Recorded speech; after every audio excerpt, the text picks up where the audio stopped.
Ya mati kayak gitu berarti gak ada jalan lain. Kalau masih ada jalan lain ngapain mati? Buat apa? Kalau bisa minum obat ngapain operasi? Ya kan?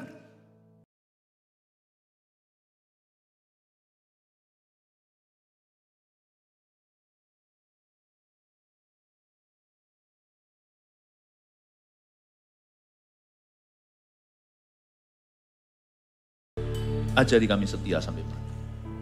Bukan hanya pada panggilan kami, tapi pada setiap kebenaran di dalam firman.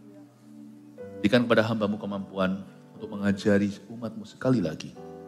Setiap kali bertemu umat Tuhan dan mengajarkan adalah hak yang istimewa serta kewajiban di hadapannya. Makasih Tuhan untuk this honor, suatu kehormatan untuk bisa melayani. Biarkan setiap jemaat hari ini sehat, roh mereka sehat. Dan hamba juga berdoa untuk kesehatan tubuh mereka.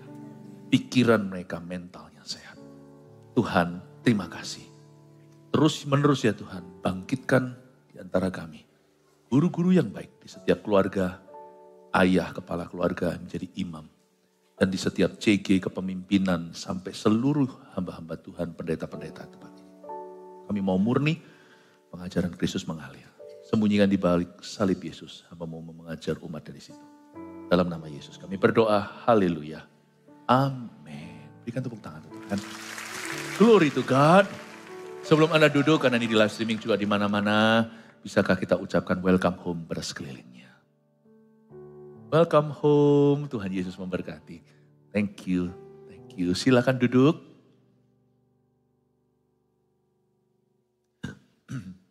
Saya mulai dulu dengan pengumuman sekali lagi, tanggal 9 Mei, Kamis depan, hari kenaikan, berikut khotbah saya 5 kali. Saya himbau Anda untuk membaca Wahyu pasal 6 sampai 9, karena hari-hari ini kita semakin diingatkan gempa sana sini, bahwa Tuhan kedatangannya tidak semakin jauh, tapi semakin dekat. Jadi berikut yang Anda bisa lihat, topik-topiknya akan menarik untuk mengubah kehidupan kita dan cara pandang kita akan dunia. Lalu kebaktian hari ini 5 kali, ini ibadah yang ketiga, saya berikan pesan utama setia pada Injil. Saya merasa waktunya tiba sebagai gembala sidang untuk saya menjaga Anda dari sisi doktrin. Jangan remehkan karena kita diselamatkan karena percaya kita. Salah percaya juga masalahnya keselamatan. Setia pada Injil ibadah 5 kali. Kalau Anda pemimpin terutama, termasuk orang tua, Anda perlu dengar ini. Kelima-limanya akan saling melengkapi, meskipun bumpernya sama, nanti ada informasi tentang ajaran-ajaran yang mirip Kristen namun bukan. Tapi sisanya firman yang saya bagikan itu semuanya adalah perlengkapan Anda untuk menghadapi kesesatan zaman. Dan kebaktian sekarang saya kasih judul, gak basa-basi langsung, guru-guru palsu. Kita baca dulu. Di 2 Petrus ayat pasal 2 ayat 1 sampai 3, 17 sampai 22. Nabi-nabi dan guru-guru yang palsu ayat 1. Sebagaimana nabi-nabi palsu dahulu tampil di tengah-tengah umat Allah, demikian pula di antara kamu akan ada guru-guru palsu. Mereka akan memasukkan pengajaran-pengajaran sesat yang membinasakan, bahkan mereka akan menyangkal penguasa yang telah menebus mereka dan dengan jalan demikian segera mendatangkan kebinasaan atas diri mereka. Banyak orang akan mengikuti cara hidup mereka yang dikuasai hawa nafsu. Dan karena mereka jalan kebenaran akan dihujat. Dan karena serakahnya guru-guru palsu itu akan berusaha mencari keuntungan dari kamu dengan cerita-cerita isapan jempol mereka. Tetapi untuk perbuatan mereka itu hukuman telah lama tersedia dan kebinasaan tidak akan tertunda. Ayat 17, guru-guru palsu itu adalah seperti mata air yang kering. Seperti kabut yang dihalaukan taufan. Bagi mereka telah tersedia tempat dalam kegelapan yang paling dahsyat. Sebab mereka mengucapkan kata-kata yang congkak dan hampa dan mempergunakan hawa nafsu cabul untuk memikat orang-orang yang baru saja melepaskan diri dari mereka yang hidup dalam kesesatan. Mereka menjanjikan kemerdekaan kepada orang lain, padahal mereka sendiri adalah hamba-hamba kebinasaan. Karena siapa yang dikalahkan orang, ia adalah hamba orang itu. Sebab jika mereka oleh pengenalan mereka akan Tuhan dan Juru Selamat kita, Yesus Kristus telah melepaskan diri dari kecemaran-kecemaran dunia, tetapi terlibat lagi di dalamnya, maka akhirnya keadaan mereka lebih buruk daripada yang semula. Karena itu bagi mereka adalah lebih baik jika mereka tidak pernah mengenal jalan kebenaran daripada mengenalnya, tetapi kemudian berbalik dari perintah kudus yang disampaikan kepada mereka. Bagi mereka cocok apa yang dikatakan peribahasa yang benar ini. Anjing kembali lagi ke muntahnya, dan babi yang mandi kembali lagi ke kubangannya.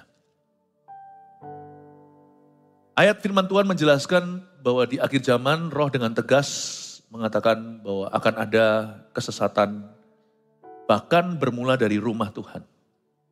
Notabene orang Kristen, tapi ternyata pengajaran yang dianut tidak Kristen sungguhan.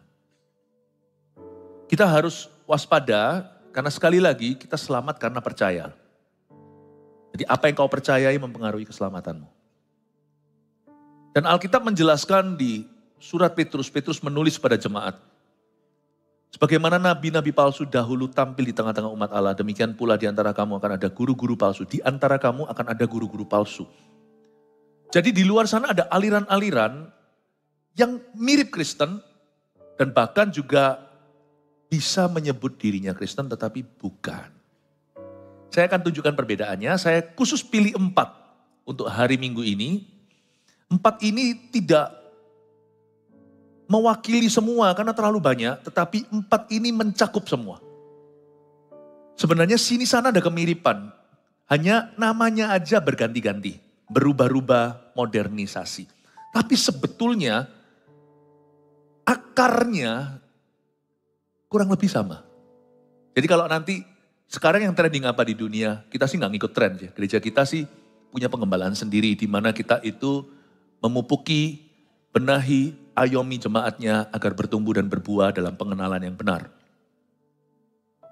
Tapi apapun yang tren di luar sana itu nanti lihat ya, silih berganti, tapi orang Surabaya katakan sami mawon, sebenarnya sama.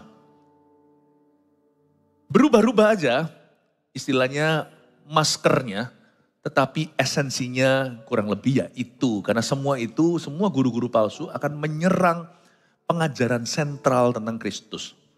Ibadah sebelumnya saya sudah jelaskan kalau perbedaan antara gereja itu kalau bukan prinsip, tapi lebih kepada cara atau bahkan kepada perkembangan-perkembangan, bukan batu penjuru yaitu Kristusnya, Yesusnya kita yakini satu sama pengertian kita, tapi waktu kita jalani kekristenan kita, ada yang percaya kesembuhan ilahi.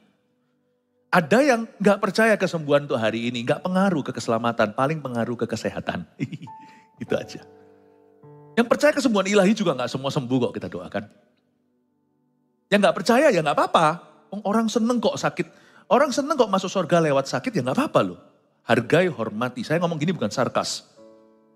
Kalau ada orang merasa, I'm fine thank you, I'm sick okay, aku mati dalam penyakitku, hargai dia. Let them go.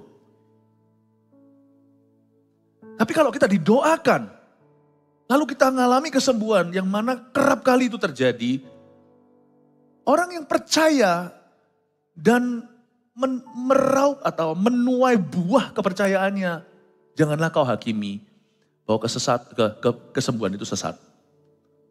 Karena nama Yesus berkuasa, saya rasa all of us agree. Semua kita setuju tentang hal itu. Saya rasa itu tidak akan ngaruh gitu ya, tidak akan mempengaruhi keselamatan kita. Tapi kalau Yesus di otak-atik, nah itu keselamatan, itu batu penjuru. Gedung ini kalau cowel-cowel sana sini masih oke sih, tapi kalau fondasinya runtuh, ambruk seluruh gedungnya, semua orang mati. Perhatikan bahwa yang namanya guru-guru palsu selalu menyerang fondasi kebenaran dan selalu sentral kebenaran. Nah itu yang kita perlu waspadai. Jadi saya kasih 4 ini cukup memberi warna. Hingga kita mengerti nanti kemudian hari kalau keluar muncul aliran baru. Peduli amat namanya apa. Ya kurang lebih lah. Semoga ini bisa mewakili semua. Ya mencakup semuanya. Pertama, Jehovah's Witnesses atau saksi Yehova. Ini banyak orang gak tahu kiranya kita sama. Sebenarnya gak sama. Saya tunjukkan perbedaannya ya. Hargailah kepercayaan orang. Intinya saya gak percaya itu sih. Karena kita sebagai orang Kristen, kita punya pendirian iman. Kita tahu keyakinan kita. Do you know your faith?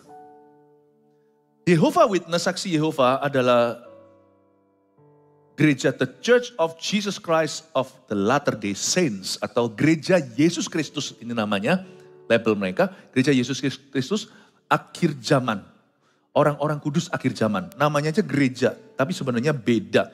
Jadi Anda harus hati-hati, jaga diri, gak usah mengajak, kalau diajak bicara gak usahlah. Karena kita tidak dalam bisnis menangkan perdebatan. Kita doakan aja.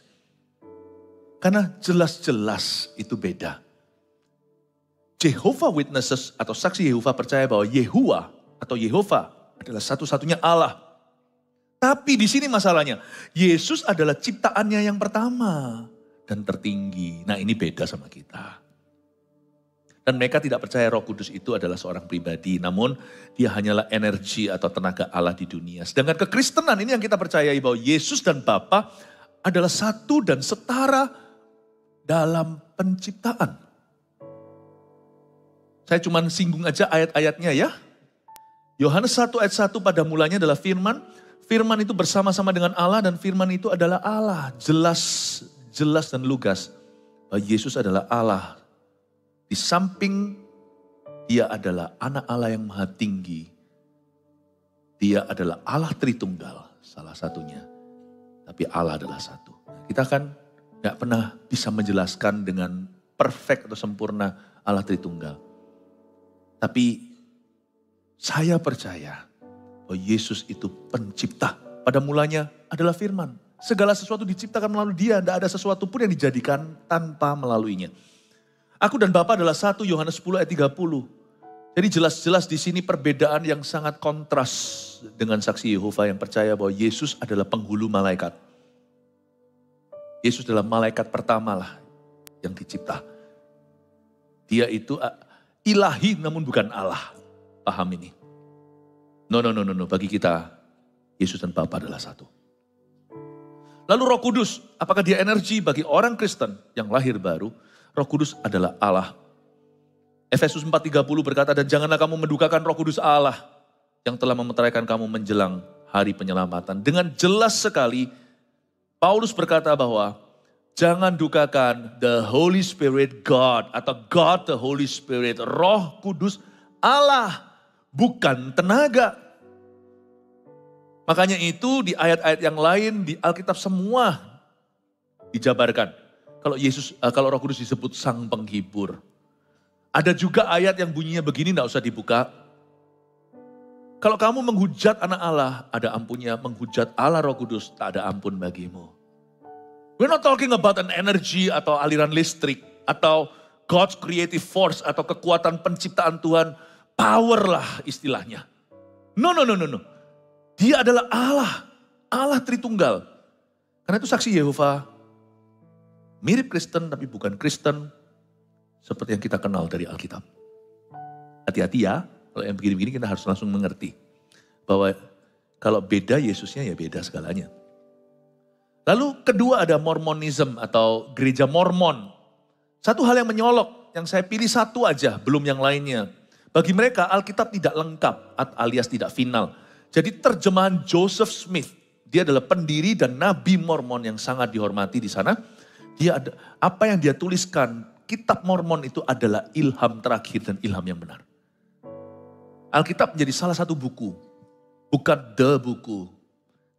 Sedangkan bagi orang Kristen, Alkitab itu sudah final. Dia adalah kitab suci yang diilhami oleh Roh Kudus dan sudah tutup di kitab Wahyu. 2 Timotius 3 ayat 16 bunyinya segala tulisan yang diilhamkan Allah. Memang bermanfaat untuk mengajar, untuk menyatakan kesalahan, untuk memperbaiki kelakuan dan untuk mendidik orang dalam kebenaran. Ada kata di situ tulisan yang diilhamkan Allah. Kita percaya kitab Kejadian sampai kitab Wahyu. Sekalipun ditulis oleh puluhan authors atau penulis, Roh Kuduslah yang mengilhami. Ini adalah satu-satunya buku yang membedakan, yang beda dengan buku yang lainnya termasuk buku Kristen yang laris manis. Perbedaannya itu semua extension saja untuk menjelaskan buku yang satu ini. Benar salah harus diuji dengan kitab yang satu ini. Karena hanya satu kitab dalam hidup orang Kristen yang merupakan kitab inspirasi. Hanyalah Bible, the Bible atau Alkitab. Rasul Yohanes penulis terakhir berkata begini, Wahyu 22 bunyinya, aku bersaksi kepada setiap orang yang mendengar perkataan-perkataan nubuat dari kitab ini. Jika seorang menambahkan sesuatu kepada perkataan ini, maka Allah akan menambahkan kepadanya malapetaka-malapetaka yang tertulis di dalam kitab ini. Dan jikalau seorang mengurangi sesuatu dari perkataan dari kitab nubuat ini, maka Allah akan mengambil bagiannya dari pohon kehidupan dan dari kota kudus, seperti yang tertulis di dalam kitab ini. Wahyu tutup buku. Ya, Alkitab Kristen dan Katolik pun beda jumlah kitabnya. Karena orang Kristen ada 66, 39 perjanjian lama, 27 perjanjian baru. Kitab perjanjian lama mulai dari kitab Kejadian, berakhir di Maleaki. Lalu mulai lagi kitab Injil Yohanes sampai kitab Wahyu. 66 cukup bagiku. Kenapa 66? Kalau saya sebagai orang Kristen, saya tidak perlu nambah. Pokoknya itu keyakinan kita. Karena 66 aja saya belum kuasai kok. Kenapa perlu ekstra? Sudahkah kau mengasihi musuh-musuhmu? Sudahkah kita bersyukur dalam segala keadaan? Sudahkah kita bersuka cita dalam segala perkara? Filipi pasal 4. Saya rasa inilah wahyu Yesus Kristus dalam hidup saya yang harus saya pertanggungjawabkan suatu hari kelak. Yang ketiga saya mau jelaskan tentang Christian Science. Disinilah gereja kalau ada hati-hati kena hawa kurang enak di dunia. Memang belum tergolong sesat. Tapi kalau kita ikut-ikutan, jangan sampai longsor kerohanian. Christian Science itu itu jauh ekstrim di sebelah situ atau yang disebut dengan Kristen ilmu pengetahuan. Bagi mereka Roh Kudus itu bukan pribadi Allah, melainkan ilmu pengetahuan ilahi saja atau divine science. Sorga dan neraka juga nggak ada bagi mereka. Itu hanyalah ilusi pikiran atau the states of mind. Kalau itu ada karena memang kau pikirkan ada. Dosa serta penyakit itu hanya ilusi. Tidak ilmiah. Harus ada sesuatu yang kita salahkan lah, misalnya setan. Oh, setan itu sungguhan ada. Dia bukanlah rekayasa manusia. Dia sudah ada sebelum manusia dicipta. Bagi Christian Science, makanya ini jauh lebih menjamur di negara barat yang mengeluhkan dan menyembah logika. Bukan berarti tidak logis loh ya. Orang-orang Kristen di timur enggak. Tetapi mereka lebih segala sesuatu itu science. Science is God. Nah gereja kalau ikut-ikutan, kalau roh mereka lemah. Karena kita dipanggil untuk menyembah dalam roh dan kebenaran. Kalau roh kita lemah, gereja bisa ikut-ikutan seperti Christian Science. Roh Kudus pun mulai disingkirkan. Semua itu pokoknya motivasi-motivasi. Firman pun tidak percaya bahwa Alkitab ini diilhami. It's a good book, alright. Ini buku yang baik. Ngajarkan orang untuk berbuat baik. Jadi isinya nanti cuma motivasi, tidak pernah memberitakan repentance atau pertobatan. Tidak pernah bicara dengan tegas tentang dosa. Tidak pernah memberitakan tentang sorga maupun neraka. Sebab setiap kali kita jamah topik itu apalagi neraka, kontroversinya luar biasa. Dan gereja mulai juga menyingkirkan bahasa roh. Loh, yang perlu dilakukan seperti Paulus terhadap Korintus adalah mengoreksi tepat gunanya. Bukan menghapuskan itu. Apalagi di dalam konteks yang tepat seperti doa syafaat, altar call untuk menyembah. Itu luar biasa indahnya. Jadi gereja itu sebenarnya juga sedikit banyak kalau kuat dalam kebenaran tapi lemah rohnya dia akan ke ilmu pengetahuan.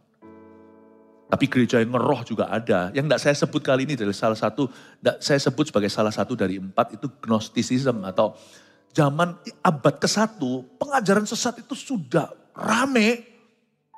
Ada juga yang Gnosticism, artinya Tuhan itu gak sungguh-sungguh hadir, dia itu cuma roh. Semua dirohkan, everything has spirit. Gereja kalau kuat kenceng rohnya, kurang kebenarannya, aneh-aneh nanti.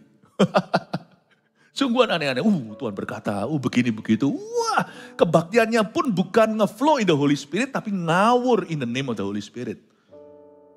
Nggak tertib itu. Tertib itu bukan diam, khidmat tidak bersuara. Bukan, tertib itu tepat pada tempat, tepat pada guna dan fungsinya. Dan bisa menjelaskan apa adalah apa.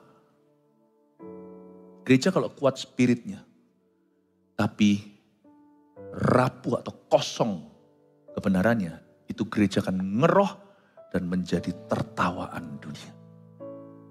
Dan juga bahkan membuat banyak orang salah paham tentang Tuhan. Masa Tuhan begitu? Bapak Ibu Saudara, saya ingin Anda mengerti ini. Christian Science percaya itu. Lalu kekristenan percaya apa? Ini yang kita yakini bahwa Roh Kudus adalah pribadi. Dan dia pribadi ketiga Allah Tritunggal yang diutus kepada gereja. Dan dosa serta kutuk dan sorga dan serta neraka itu ada dan nyata. Roma 3 ayat 23 dengan jelas Tuhan berkata lewat Rasul Paulus, karena semua orang telah berbuat dosa dan telah kehilangan kemuliaan Allah. Dan oleh kasih karunia kamu telah dibenarkan dengan cuma-cuma karena penebusan dalam Kristus Yesus. Roma 6 ayat 23, upah dosa ialah maut, kata maut itu neraka.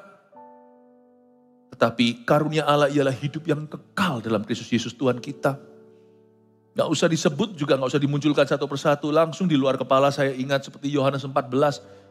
Di rumah Bapakku ada banyak tempat tinggal, dalam bahasa Inggrisnya, in my father's house there are many mansions. Kalau enggak ada, aku tentu memberitahukan kepadamu. Bagaimana tahu jalan ke situ? Kata Thomas, kata Filipus. Akulah jalan, kebenaran dan hidup. Nah, seorang pun datang pada Bapa kecuali melalui saya. Ada satu lagi ini yang luas, namanya liberal Christianity. Atau Kristen liberal, atau universal. Enggak apa-apa lah, apapun kepercayaannya, pokoknya kita sama. Yang penting berbuat baik. Ini sudah ada dari dulu. Apapun namanya hari ini, saya enggak ngikuti apa yang trendy. Tapi Kristen liberal mengajarkan bahwa, come on lah guys, Kristen itu jangan picik. Jalan ke Roma itu ada banyak. Di dalam dunia ada 2 jalan kata Yesus, lebar dan sempit. Tapi Kristen liberal percaya semua jalan sama. Beda aja jalannya, tujuannya sama. Kristen tapi, ngaku Kristen, tapi liberal. Liberal. Pemahaman Kristen gak boleh sempit guys, gitulah kira-kira kalau dia bisa berbunyi. Tapi harus berkembang, mengikuti zaman. Bahkan gereja pun mulai se-ekstrim itu di negara barat yang memberkati homosexual marriage. Gak apa-apalah, memang itu sudah takdir.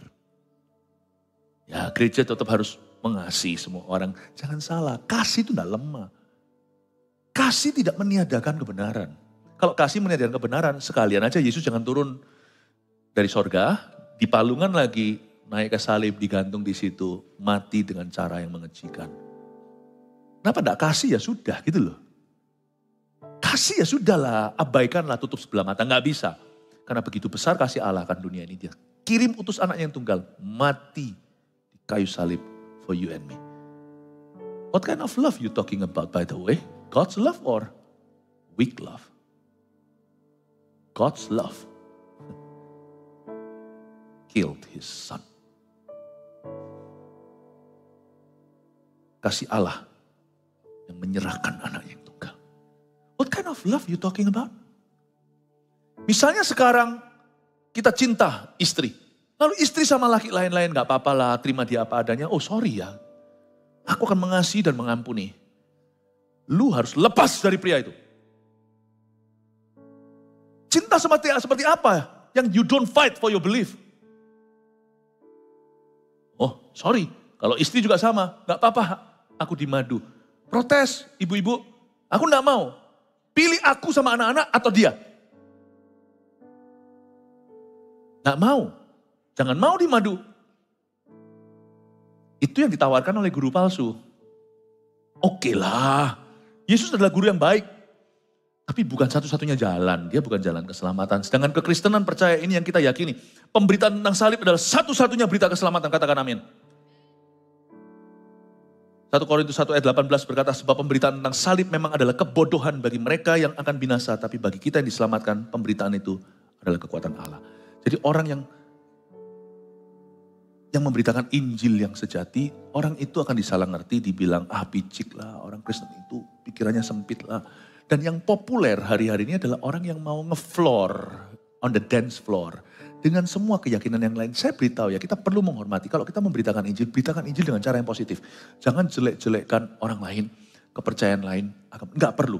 Kita dengan cara yang penuh kasih, positif. Namun pada pusat Injil itu sendiri ada sebuah keyakinan tanpa kompromi. persekutuan itu dengan saudara seiman. Menjadi pasangan yang sepadan dengan orang-orang yang beriman. Dengan yang lainnya kasihi, hargai, hormati. Tapi bersekutu itu hanya dengan orang-orang yang percaya pada Kristus. Saya akan menghargai semua orang. Saya tidak akan prejudis. Kalau secara profesional misalnya di dunia kerja, orang itu ahli sekalipun dia bukan Kristen, apalagi lebih jujur, kasih kesempatan. Siapa bilang orang Kristen selalu paling jujur? Gak tentu. Namanya orang berdosa, diselamatkan dengan anugerah.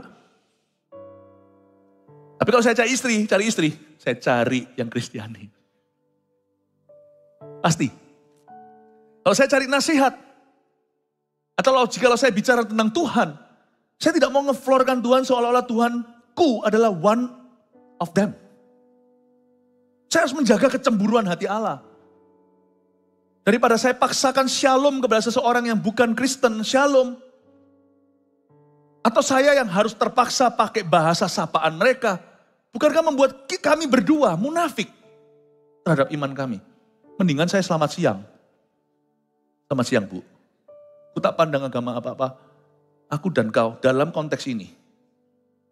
Kita setara warga negara Indonesia yang saling menghargai Pancasila, sila ketiga, persatuan Indonesia. Saya tidak akan munafik. Saya tidak akan portray atau menggambar atau merepresent atau saya tidak akan memberikan sebuah kesan bahwa Yesusku salah satunya. Tidak bisa, sorry. Kalau di esensi dalam core berada di pusatnya. I believe Jesus is the only way.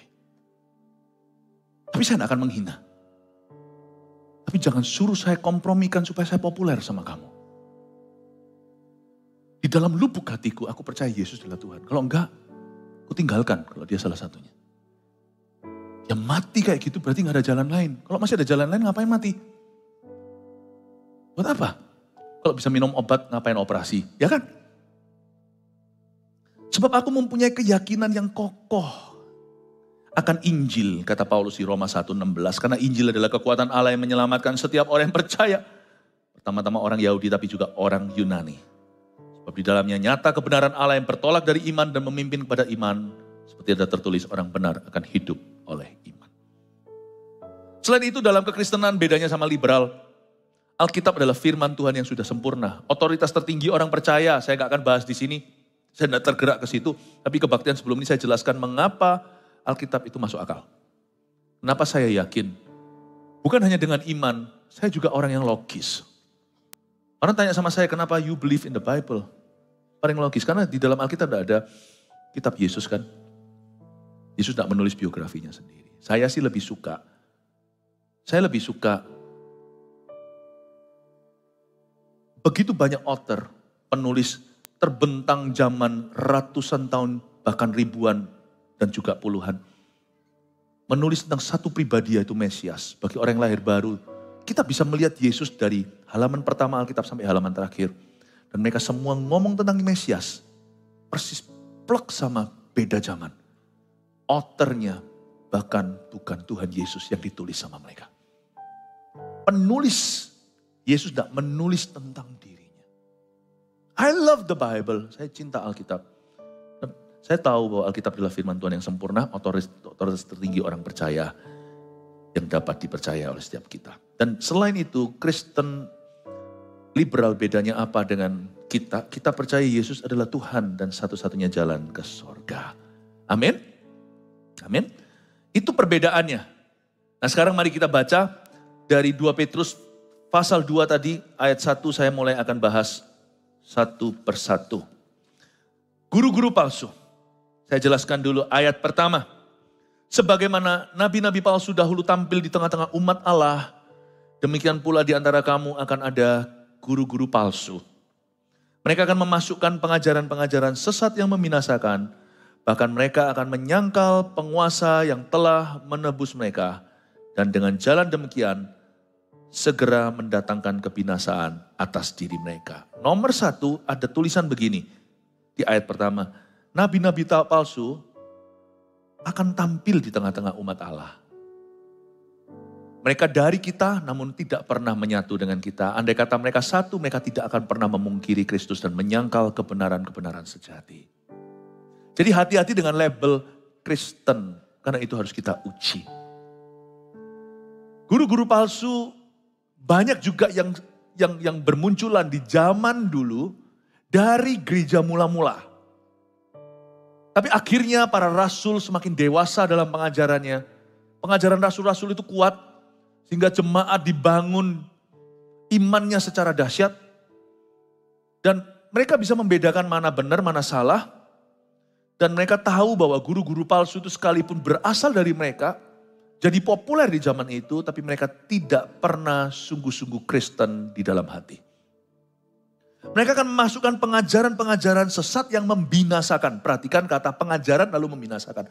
Berarti setan kalau membinasakan Anda, gak tentu pakai masalah hidup. Karena masalah hidup kadang-kadang malahan mendekatkan kita kepada Tuhan. Gak tentu pakai aniaya, karena aniaya membuat gereja berdoa lalu gempa bumi ketika mereka sembahyang lalu dengan berani beritakan Injil. Disertai dengan tanda-tanda heran lagi. Setan kalau mau membinasakan orang-orang percaya, caranya adalah dengan mengacaukan kepercayaan mereka. Dan kayak disenggol, tidak mungkin senggolnya ke atas. Kalau Anda mau seluruh gedung ini roboh, pukul fondasi. Pukul fondasi. Karena itu setan tidak akan puas bermain di area atas atau di level atas. Ya, mengacau balaukan antara gereja dengan gereja soal bahasa roh contohnya. Ya come on lah. Ya sudah gitu loh, gak apa-apa. Gak percaya kesembuhan ilahi. Yesus siapa? Yesus Tuhan pencipta. Yes, anak Allah. Mati sungguhan gak? Atau itu yang digantung di salib itu bukan Yesus. Yesus. Bangkit beneran? Bangkit pada hari ketiga. Naik ke surga gak? Naik. Bakalan turun lagi gak? Iya turun. Shake hand, shake hand. Ku tak pandang dari gereja mana, puji Tuhan. Kau saudara seiman. Tapi gak percaya kesembuhan ilahi. Ya, apa-apa.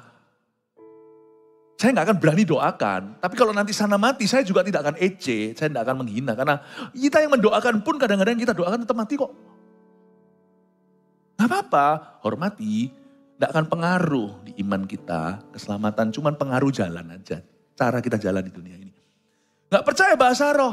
Bahasa roh itu nggak untuk semua orang, nggak ada. Ya sudah, nggak apa-apa. Asal kita semua ngerti bahasa kasih. Terima kasih. Yang sopan santun, kasih itu sopan. Tidak melakukan yang tidak sopan. It's okay loh. Tapi untung saya bisa bahasa roh, bukan menyombongkan diri. Saya pernah sekali waktu di Ungaran bersama dengan Pastor Yo, pukul 4:30 pagi, ada yang pukul pundak saya. Puk. Ini rumah ada hantunya, ternyata bukan, itu rumahnya hamba Tuhan. Tapi saya dipersiapkan tentang sesuatu yang saya tidak tahu, karena nanti hari pertama itu, 4 hari kemudian, ingat Pastor Yo, kita melayani kelepasan orang-orang kesurupan setan yang main jimat, orang-orang yang percaya kegaiban, yang kepahitan, yang gak keruan. 4 hari berikutnya kita pelayanan terus kelepasan.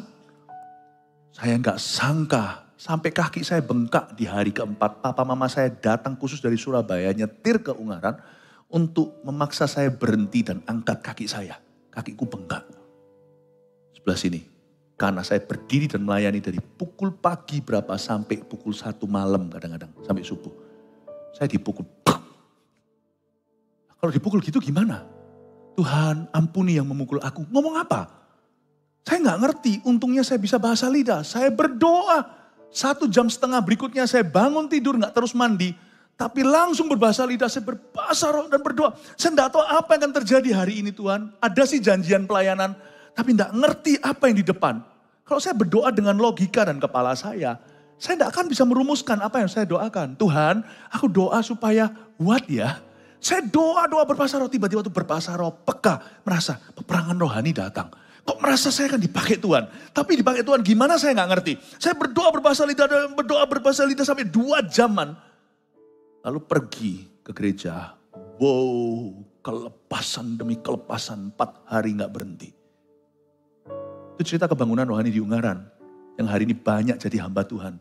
Gembala kita di sana sini itu dari zaman revival itu. Ya gak apa-apa. Kalau saya gak bisa berbahasa roh, dipukul gitu. Saya gak tahu mau doa gimana. Dari mana mulainya, berakhir di mana doanya. So saya gak bisa baca masa depan dan maksud Tuhan. Oh haleluya, ya gak apa-apa sih.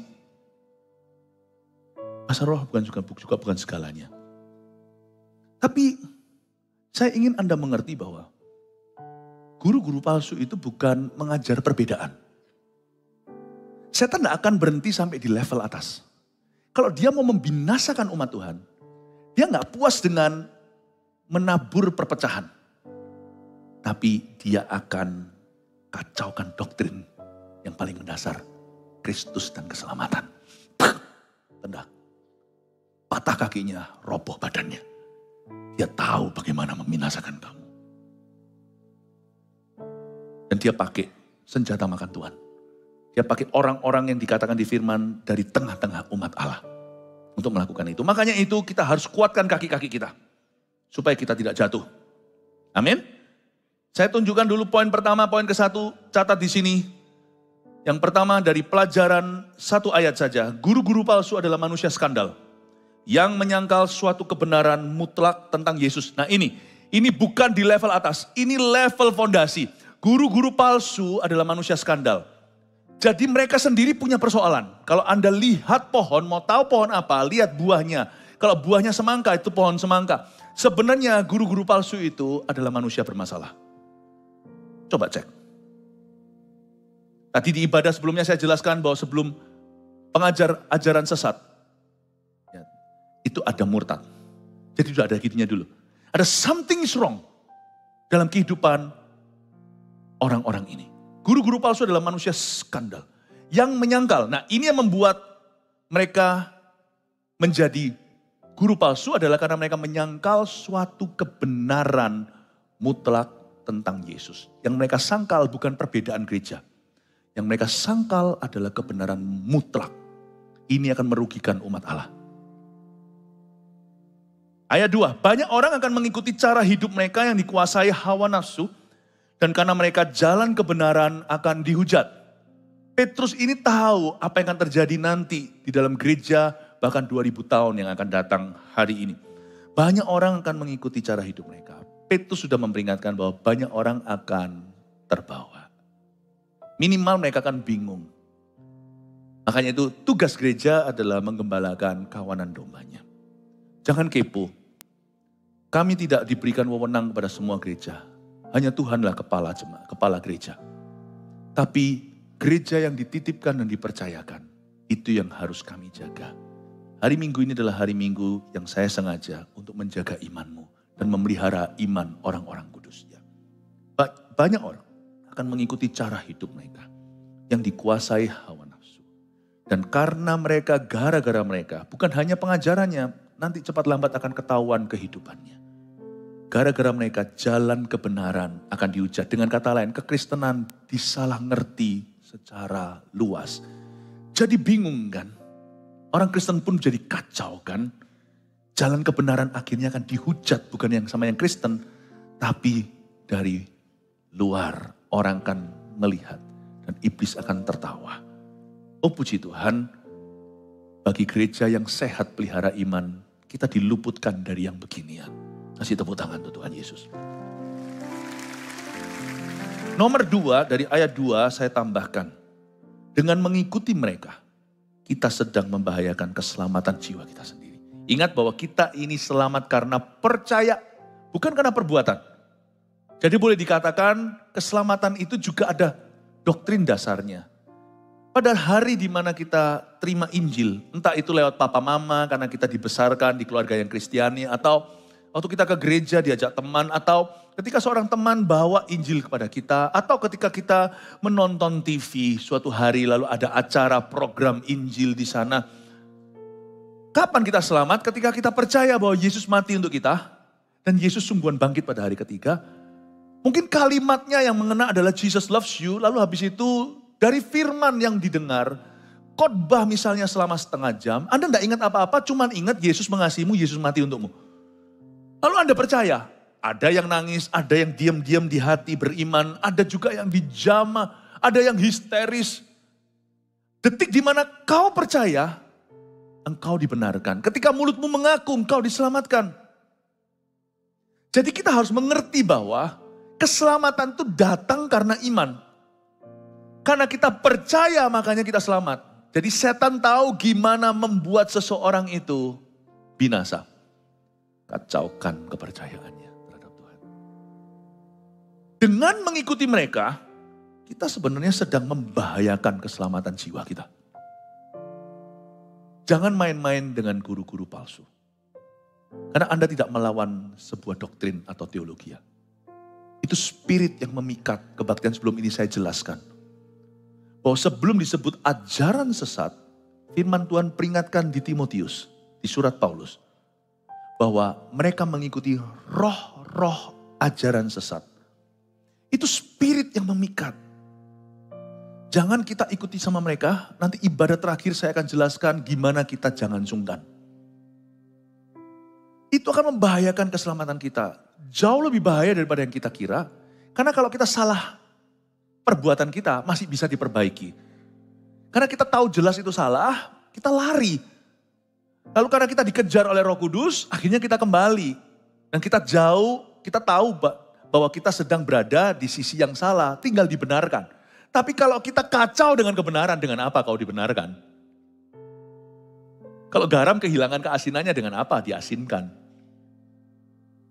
Setan itu tidak bodoh, dia itu licik. Makanya kita harus punya hikmat, hikmat firman.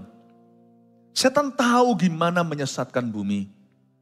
Dan setan tahu bagaimana menjatuhkan seorang hamba Tuhan, bahkan seorang anak Tuhan yang jalan dengan Tuhan, lihat muka dengan muka, namanya Adam dan Hawa.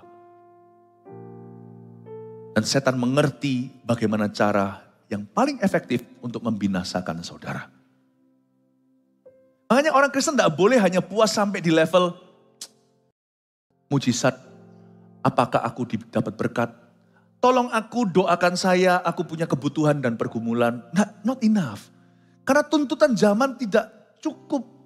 Anda tidak bisa sampai sana saja. Anda harus berbenah. Pengenalan yang benar juga harus punya pengetahuan yang benar akan Tuhan. Tidak perlu ke sekolah teologi, nggak perlu ke seminari atau sekolah Alkitab, nggak perlu. Cukup baca Alkitab, renungkan, lakukan, dan yakini dengan segenap hati. Tidak perlu Anda belajar teologi. Amin. Tapi orang Kristen tidak boleh hanya memikirkan semua kebutuhan yang bisa dirasakan.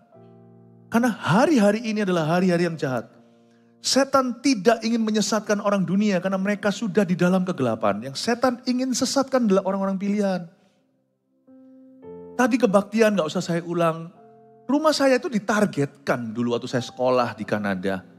Ada banyak orang tinggal di rumah saya, keluarga saya, teman-teman saya ngekos di sana. Oleh saksi Yehova. Singkat cerita saya hadapi terpaksa, saya harus pasang badan. Kalau enggak didatengin terus. Akhirnya suatu hari Tuhan kasih saya hikmat. Dan mereka tidak berani lagi datang ke rumahku. Saya di blacklist tuh rumahnya. Sebab saya lihat van mereka waktu jalan. Minggu-minggu berikutnya selalu rumah saya dilewati. Dia ketok pintu kanan kiri. Saran saya adalah cukup segini. Anda dengar dari gembala sidangmu. Gak usah debat sama orang. Gak usah debat nanti kalau ketemu atau kalau Anda diinjili oleh orang-orang tertentu. Udahlah. Anda sudah dipuaskan di rumah Tuhan. Anda tahu kebenaran. Ya, dan tidak perlu juga Anda berdebat di sosial media. Nganggur apa? Sana kerja. Doa. Masih ada waktu. Doa. Kurangi screen time. Bicara sama orang di sekeliling Anda. Kita harus tahu dulu sesuatu. Dengan mengikuti mereka, kita sedang membahayakan keselamatan jiwa kita sendiri. Jangan buka celah. Ayat 3, dan karena serakahnya guru-guru palsu itu akan berusaha mencari untung dari kamu dengan cerita-cerita isapan jempol mereka. Tetapi untuk perbuatan mereka itu hukuman telah lama tersedia dan kebinasaan tidak akan tertunda. Wow, ada kata hukuman telah lama tersedia bagi guru-guru palsu ini. Membuat saya jadi ingat kata-kata di surat Yakobus, jangan banyak di antara kamu yang ingin menjadi guru. Ayat 3, ayat 3 sih, poin nomor 3 dicatat di sini. Janganlah banyak orang mau menjadi guru, sebab seorang guru akan dihakimi lebih berat. Yes. Silakan difoto dulu sebelum lupa. Keluarkan HP-nya gak apa-apa. Ya, ceklek munculin ya. Yes, ini dia menunya ya. Puji Tuhan. Jangan banyak orang menjadi guru sebab seorang guru akan dihakimi jauh lebih berat. Sebenarnya di dunia ini sekarang itu sangat susah untuk bisa dikendalikan. Semua orang dengan konten di tangan yang bisa dibuat sendiri dengan mudah menjadi guru. Dengan gampang setiap orang berkomentar, setiap orang beropini. Seolah-olah kata-kata yang dia tuliskan apapun itu juga menjadi otoritas. Padahal sebenarnya ya, Tuhan yang Maha tahu bahwa tidak semua orang yang cipta konten itu cukup dewasa untuk lakukan itu. Studi mereka, pengenalan mereka akan Tuhan aja belum cukup sampai ke sana. Zaman dulu lain, panggung itu ada, zaman sekarang panggung di tangan.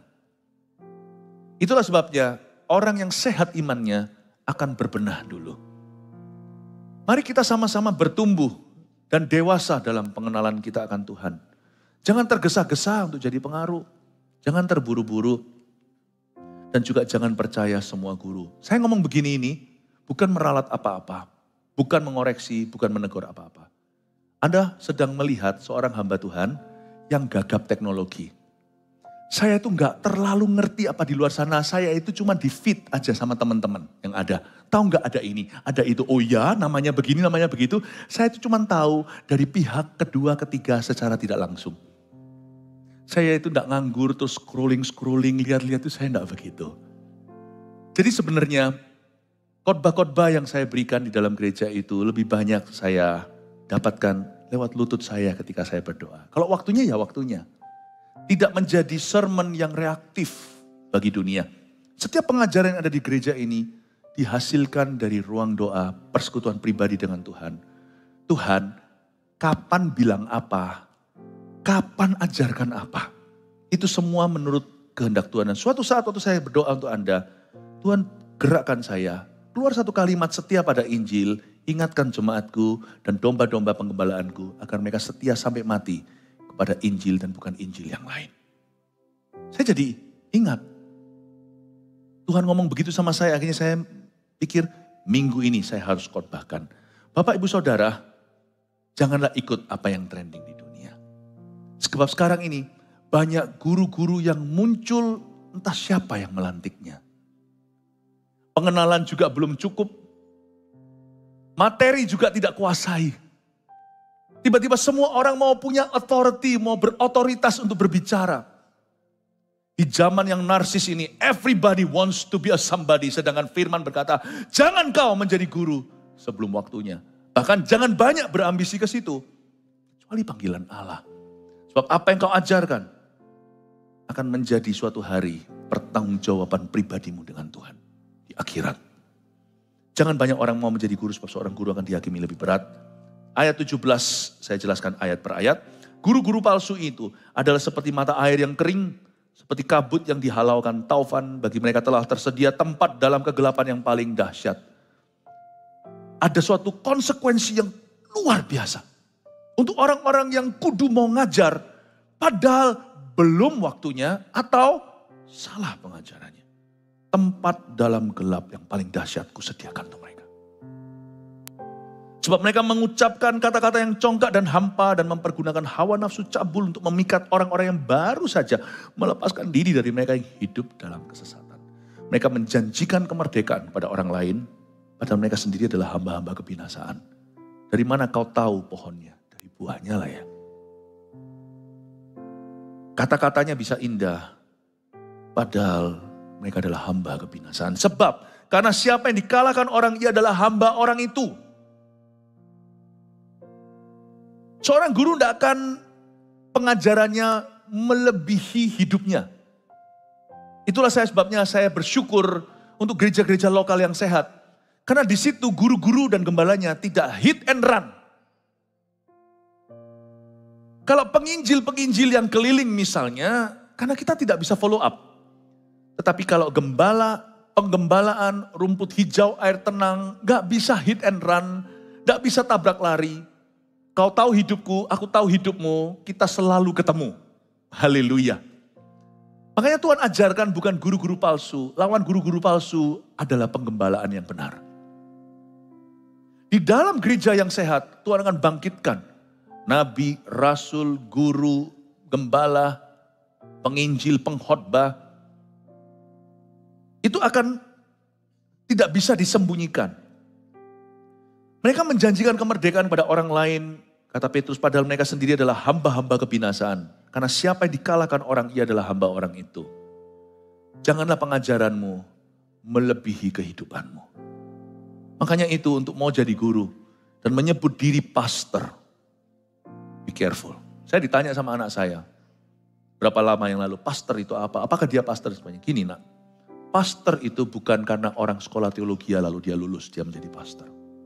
Bukan ya. Karena banyak orang punya teologi. Teologi itu after all seperti biologi. Biologi itu kan kalau misalnya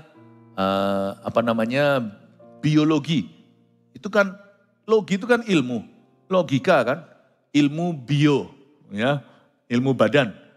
Teologi itu the study of God sih, pelajaran tentang Tuhan. Tidak melulu tentang Alkitab, tapi buku-buku lain, rumus-rumusnya. Orang belajar teologi tidak menjadikan dia pastor. Orang khotbah keliling, kemana-mana diundang, tidak jadikan dia pastor. Karena pastor, sebutan pastor itu seperti sebutan father. Anak saya tidak panggil saya papa tanpa alasan. Karena saya komit membesarkan mereka. Hubungan saya dengan anak saya udah puluhan tahun. Kata pastor itu disandang untuk mewakili sebuah hubungan yang dijalin bertahun-tahun dengan jemaat yang sama. Collective people bisa bertambah jemaatnya, tetapi dengan orang itu, dengan group of people, dengan grup orang-orang itu bertumbuh bersama-sama dalam suka dan duka, saling mengingatkan, saling menajamkan, dan seorang pastor membesarkan jemaatnya dalam takut akan Tuhan. Saya bilang, nak, that's a pastor. Lawan kata guru palsu adalah gembala. Bukan guru, tapi gembala. Sebab di dalam gereja pasti ada pengajaran, pasti ada kasih mesra, pasti ada teguran, pasti ada suara kenabian, pasti ada pengutusan, suara kerasulan, pasti ada penginjilan.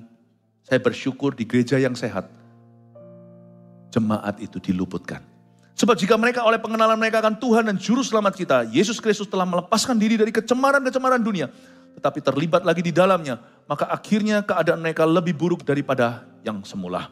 Karena itu bagi mereka adalah lebih baik jika mereka tidak pernah mengenal jalan kebenaran daripada mengenalnya, tapi kemudian berbalik dari perintah kudus yang disampaikan kepada mereka. Bagi mereka cocok apa yang dikatakan peribahasa yang benar ini. Anjing kembali lagi ke muntahnya, dan babi yang mandi kembali lagi ke kubangannya. Sebenarnya saya tambahkan beberapa hal ya. Pengajaran yang salah di luar sana, itu selalu Anda bisa tarik benang merah. Coba lihat pengajarnya, jangan lihat pengajarannya dulu. You see the teacher, pengajarnya. Itu paling mudah. Jadi sebenarnya yang namanya pengajaran yang bukan firman itu selalu dimulai dengan hidup yang di luar firman. Tapi celakanya ada tipe kedua yang lebih sulit dideteksi, yaitu apa? Pengajarannya betul, tapi yang ngajar hidupnya salah. Nah gimana itu? Coba ya renungkan ya. Orang ngajar tentang kasih, pengajarannya betul sekali. 1 Korintus 13 dibahas sampai bahasa asli. Pulang ke rumah, sang pengkhotbah pukul istri. Yang kayak gini Tuhan bilang seperti pengajaran Farisi. Yesus ngomong gini sama murid-muridnya. Kamu lihat mereka duduk di kursi Musa. Kamu ikuti pengajarannya Matius 5. Tapi kamu jangan ikuti example atau teladannya. Puji Tuhan. Orang-orang yang memperkenalkan saya kepada Tuhan dan mengajar saya dalam dasar-dasar kebenaran, beberapa diantaranya jatuh hari ini. Anda tidak perlu tahu, toh Anda tidak kenal. Ini kan dari masa-masa lalu. Ada orang-orang yang membimbing saya, tapi sekarang bagaimana? Ada orang yang mendoakan saya, sekarang bahkan tidak jadi orang Kristen. Yang pernah doakan saya. Apakah saya ikut-ikutan? Oh enggak. Karena Roh Kudus yang pakai orang itu. Orang itu duduk di kursi Musa, kursi panas. Dia mengajarkan Taurat dengan benar, tapi hidupnya enggak benar. Nah yang kayak begini, ya, gurunya palsu, pengajarannya asli. Yang ini yang susah. Dahulu kala waktu saya masih Kristen lahir baru, saya itu dibimbing oleh kakak-kakak rohani yang hidupnya bermasalah. Sungguhan loh. Saya masih ingat kok, awal-awal terjadi insiden di gereja, saya gak usah lagi cerita. Itu jelas-jelas perbuatan dosa. Tapi 8 tahun saya di negara lain waktu itu kenal Tuhan. Di bawah pelayanan kakak-kakak rohani ini. Setiap kali mereka sampaikan firman itu saya pergumulan. Aku tahu hidupmu gimana. Tapi saya belajar setia pada Injil. Bukan kepada mereka. Dan apa yang diajarkan itu membuat saya tetap bertumbuh. Jadi saya tumbuh itu bukan berada di bawah orang-orang yang sempurna. Saya tumbuh di bawah asuhan orang-orang yang beberapa di antara mereka merugikan kami dengan sengaja. Ada ceritanya juga sebagian di Before 30 biografi saya. Mendengar mereka pimpin pujian, sampaikan firman, susah di hati saya untuk respect. Imanku itu tumbuh di situ. Tahukah Anda, kalau Anda kira iman saya bisa bertumbuh gini karena saya sekolah teologi? Bukan, iman saya bisa bertumbuh gini karena saya dibimbing oleh rasul-rasul Yesus Kristus. Enggak juga. Tapi saya jaga hati saya. Mereka duduk di kursi Musa tapi pengajarannya benar. Yesus berkata, ikuti ajarannya, jangan hidupnya. Berkat terbesar dalam gereja apa? Setelah Tuhan Yesus adalah juru selamat kita adalah kalau Anda punya guru-guru yang benar hidupnya dan pengajarannya, maka itu berkat. Itu berarti di dalam keluarga seperti Anda punya ayah teladan. Anda punya ibu atau mama teladan. Sebaiknya gereja jangan sampai teriris-iris hatinya. Aduh ajarannya betul tapi kelakuannya salah. Semoga jangan sampai jemaat masuk dalam dilema kayak begitu. Mari kita sama-sama berlomba hidup dalam kebenaran dan mengajarkan kebenaran. Tapi ada orang yang pengajarannya salah. Jelas sekali dan lugas kalau Anda lihat dan telusuri. Orang itu hidupnya salah dulu. Jadi siapa yang Anda dengarkan, Anda perhatikan hidupnya. Biasanya pengajaran itu hanyalah kamuflase kehidupannya. Agar Anda tidak silau sama dosanya. Pengajaran itu seperti sebuah bungkus. Kalau Anda melihat buahnya, Anda akan tahu pohonnya. Bukan lihat pengajarannya. Look at the teacher. Then you will see. Sama Anda dan saya akan menyadari yang mana yang benar, yang mana yang salah. Saya ajari Anda untuk bisa menimbang segala sesuatu. Di zaman-zaman dunia ini semakin hari semakin penuh dengan dusta, semakin abu-abu. Saya berharap supaya hari-hari ke depan Anda maupun anak cucu Anda tidak akan pernah jatuh ke tangan guru-guru palsu. Karena itu berarti kebinasaan. Yang saya sayangkan kalau sampai ada orang yang miring, nanti akhirnya dia terhilang. 3 poin tadi tolong dimunculkan ketiga-tiganya. Saya kasih rangkuman sederhana. Guru-guru palsu itu apa definisinya? Mereka adalah manusia skandal. Lihat hidupnya. Pasti you find something. Yang menyangkal suatu kebenaran mutlak tentang Yesus. Ini keberatan. Yaitu mereka menyangkal 1-2 kebenaran. Entah Kristus bukan Tuhan kek, atau Kristus bukan satu-satunya jalan. Ada aja, pokoknya ada satu kebenaran yang tidak main-main. Itu kebenaran fondasi yang digara-gara. Ya, 2, dengan mengikuti mereka, kita sedang membahayakan keselamatan jiwa kita sendiri. Do not entertain them. Don't entertain them. 3, janganlah banyak orang mau menjadi guru. Sebab seorang guru akan dihakimi lebih berat. Mari kita semua sehat iman, mawas diri, jangan berambisi. Saya berdoa supaya kita semuanya bertumbuh dengan pelan-pelan di hadapan Yesus. Suatu hari saya diberitahu sama tim tim sosial media kami. Ko Philip, segera punya sosial media. Kenapa? Yang memalsukan akunnya Koko ada dan minta pulsa. Ampun deh gua minta pulsa. Berapa puluh tahun saya gembalakan Anda. Saya pernah minta sama Anda sesuatu uang. Bangun gereja aja enggak pernah saya buka mulut. Ampun deh. Terpaksa. Saya itu enggak punya ambisi sungguhan. Ambisi terkenal enggak ada. Mau guru atau gurui orang enggak. Tapi Tuhan kirim orang-orang yang mengikuti ya saya harus gurui. Saya harus ajari. Kami harus gembalakan. Masa ditaruh di depan karpet kami ada tulisannya welcome home di situ, lalu ada bayi tak bertuan. Masa saya tidak angkat, tidak rangkul, tidak kasih makan, tidak kasih pakaian. Janganlah. Jangan ambisi untuk bersuara.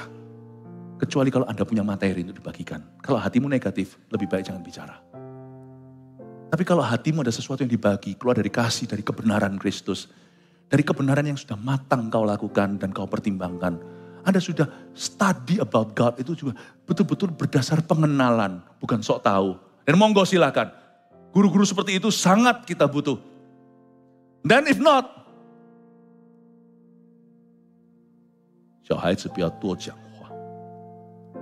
Anak kecil, jangan banyak bicara. Sebab jadi guru itu luar biasa pressure-nya. Oh luar biasa. Dunia asumsi di dunia fitnah itu luar biasa banyaknya. Karena itu saya dorong jemaat kita bertumbuh di CG. Belajar untuk setia dengan 5, 10, biar orang lain kasih you kepercayaan. Oh dia sudah bisa jadi coach di atasnya, bisa pimpin 2 CG setelah membelah atau 3. Biar orang lain yang merasa Anda ready, bukan Anda angkat diri sendiri. Amin. Suatu hari kalau mau jadi public figure gini aja, sampai akunmu dipalsu, semua orang minta pulsa. Nah silahkan jadi public figure setelah itu. Kalau enggak jangan namakan diri aku public figure ini dan itu, janganlah. Percayalah hidup tenang dengan privacy, bertumbuh, urusi urusanmu, dan 5 roti 2 ikan 7 orang di sekelilingmu. I think that's the most beautiful life, sungguhan. Sungguhan, the most beautiful life. Jangan ada ambisi jadi terkenal, ambisi saja berbuah lebat dalam Tuhan. Kasih tepuk tangan untuk Tuhan. Oke, terakhir saya bawa ke hadapan Anda dari waktu ke waktu perlu kita diingatkan lagi yang namanya pengakuan iman rasuli Kristen. Pengakuan iman rasuli Kristen ini adalah kompilasi pengajaran rasul-rasul dan gereja mula-mula, dan ini dikumpulkan dan ditulis serta dicetuskan di abad-abad pertama gereja mula-mula. Kita harus setia pada Injil, bukan Injil yang lain. Kalau kita mau setia pada rasul-rasul zaman dulu, gereja kita tidak ajarkan pengajaran baru. Dan pengakuan iman rasuli ini adalah kesepakatan seluruh gereja bahwa inilah yang diajarkan oleh Alkitab dan yang telah diteruskan oleh para rasul-rasul di zaman dulu. Saya bacakan dulu, nanti setelah itu Anda bisa ikuti saya kalimat per kalimat. Begini bunyinya, pengakuan iman rasuli Kristen. Aku percaya kepada Allah Bapa yang Maha Kuasa, Khalik langit dan bumi. Aku percaya kepada Yesus Kristus, anaknya yang tunggal, Tuhan kita, yang dikandung daripada Roh Kudus, lahir dari anak darah Maria, yang menderita sengsara di bawah pemerintahan Pontius Pilatus, disalibkan, mati dan dikuburkan, turun ke dalam kerajaan maut. Pada hari yang ketiga bangkit pula dari antara orang mati, yang naik ke sorga, duduk di sebelah kanan Allah Bapa yang Maha Kuasa. Dari sana ia akan datang kelak untuk menghakimi orang yang hidup dan yang mati. Aku percaya kepada Roh Kudus dan adanya satu gereja Kristen yang kudus dan am. Am itu artinya satu. Persekutuan orang-orang kudus, pengampunan dosa, kebangkitan badan dan hidup yang kekal. Amin. Ini meringkas semua doktrin kekristenan sejati. Maukah jemaat bangkit berdiri dan mengulangi kalimat per kalimat bersama dengan saya. Inilah perlindungan kita. Haleluya.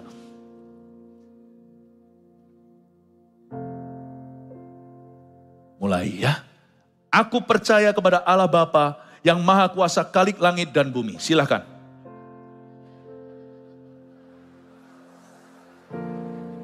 Aku percaya kepada Yesus Kristus, anaknya yang tunggal, Tuhan kita. Yesus Kristus, anaknya yang tunggal, Tuhan kita. Yang dikandung daripada Roh Kudus, lahir dari anak darah Maria, yang menderita sengsara di bawah pemerintahan Pontius Pilatus. Yang dikandung daripada Roh Kudus, lahir dari anak darah Maria, yang menderita sengsara di bawah pemerintahan Pontius Pilatus. Disalibkan, mati dan dikuburkan, turun ke dalam kerajaan maut. Disalibkan, mati dan dikuburkan, turun ke dalam kerajaan maut. Pada hari yang ketiga, bangkit pula dari antara orang mati, yang naik ke sorga, duduk di sebelah kanan Allah Bapa yang Maha Kuasa. Pada hari yang ketiga, bangkit pula dari antara orang mati, yang naik ke sorga, duduk di sebelah kanan Allah Bapa yang Maha Kuasa. Dari sana ia akan datang kelak untuk menghakimi orang yang hidup dan yang mati. Dari sana ia akan datang kelak untuk menghakimi orang yang hidup dan yang mati. Aku percaya kepada Roh Kudus dan adanya satu gereja Kristen yang kudus dan am. Aku percaya kepada Roh Kudus dan adanya satu gereja Kristen yang kudus dan am. Persekutuan orang-orang kudus, pengampunan dosa, kebangkitan badan, dan hidup yang kekal. Persekutuan orang-orang kudus, pengampunan dosa, kebangkitan badan, dan hidup yang Sama-sama katakan amin. Berikan tepuk tangan untuk Roh Kudus. Mari kita setia pada Injil sampai akhirnya ya. Saya mau setia kepada Tuhan Yesus. Dan saya mau setia kepada gereja mula-mula. Saya mau setia kepada yang diteruskan oleh para rasul-rasul Injil Yesus Kristus. Tuhan mengasihimu. May you be faithful until the end. Pergilah membawa damai sejahtera. Mari kita mengangkat tangan kita. Biarkan Tuhan yang meluputkanmu dari perdebatan rakyat. Biarkan hidupmu fokus ke Yesus. Konsentrasi ke tanggung jawab. Bertumbuhlah, dear church. Berbuahlah 100 kali ganda dalam pengenalan yang baik akan Allah. Know that Jesus, your Lord, loves you. Ketahuilah bahwa Yesus Tuhanmu sangat mencintaimu. Hari ini dia memandikanmu dengan firman-Nya seperti kasih-Nya kepada mempelai wanita. Yang membuatmu semua tidak berkerut, tidak bercacat celah sampai kedatangan Tuhan. Gereja yang dikasihi Tuhan, pulanglah membawa berkat dari Allah Bapamu yang maha mulia. Dari Tuhan Yesus yang begitu setia. Dari Roh Kudus yang penuh dengan pengurapan untuk mengajarkan kebenaran. Pulanglah membawa damai sejahtera di hatimu. Pulanglah membawa misi di dadamu. Bahwa hidupmu bersinar terang sampai Tuhan datang. Dalam nama Yesus, haleluya. Amin. Selamat siang. Love you so much.